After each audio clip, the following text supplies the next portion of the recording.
Alors qu'il a célébré ses 77 ans le dimanche 9 juillet 2023, le musicien William Sheller s'était confié au sujet de son kidnapping par sa propre mère lors de son passage dans l'émission Le Divan, diffusée sur France 3 en 2016.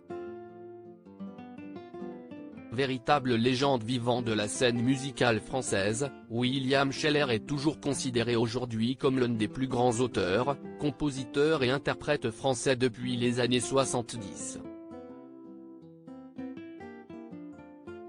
Au total, le musicien compte pas moins de 28 albums studio, albums en public et autres formats à son actif, qui ont été vendus à près de 2 millions d'exemplaires rien qu'en France.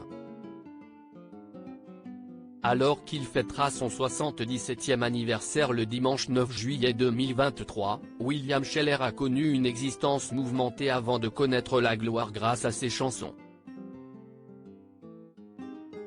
Il s'était confié à ce sujet lors de son passage dans l'émission Le Divan, présentée en 2016 par Marc-Olivier Fogiel sur France 3. Ma vie est une erreur. Quelque chose qui a dévié. Ma mère m'a kidnappé, avait-il notamment lancé durant son interview avec le journaliste. Elle m'a kidnappé, a envoyé ma grand-mère me déclarer sous le nom de père inconnu. La salope.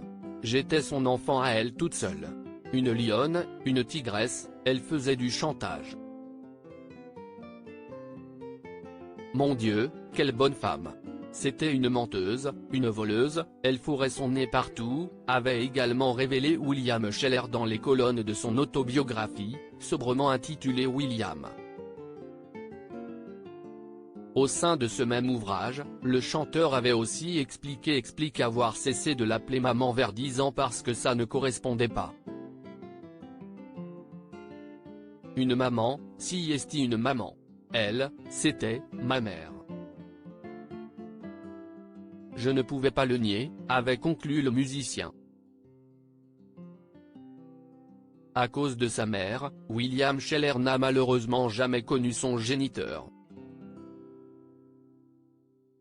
Mon père biologique m'avait vu à la fin de la guerre, juste avant de partir au Havre pour se faire démobiliser. J'ai réussi à savoir qu'il devait avoir dans les 80 et quelques années, qu'il était du Michigan, de Détroit, avait-il révélé lors d'un entretien accordé à Paris Match. En allant aux États-Unis, en 2006, note de la rédaction, j'ai fini par retrouver sa trace. De retour à Paris, je lui ai écrit car je ne voulais pas lui faire une crise cardiaque ou mettre une bombe dans sa famille. Sa famille m'a répondu et j'ai découvert que j'avais un demi-frère et une demi-sœur. Je suis parti les voir en 2006 et nous sommes allés tous les trois sur la tombe de mon père. C'était émouvant, avait également dévoilé William Sheller dans les colonnes de Libération.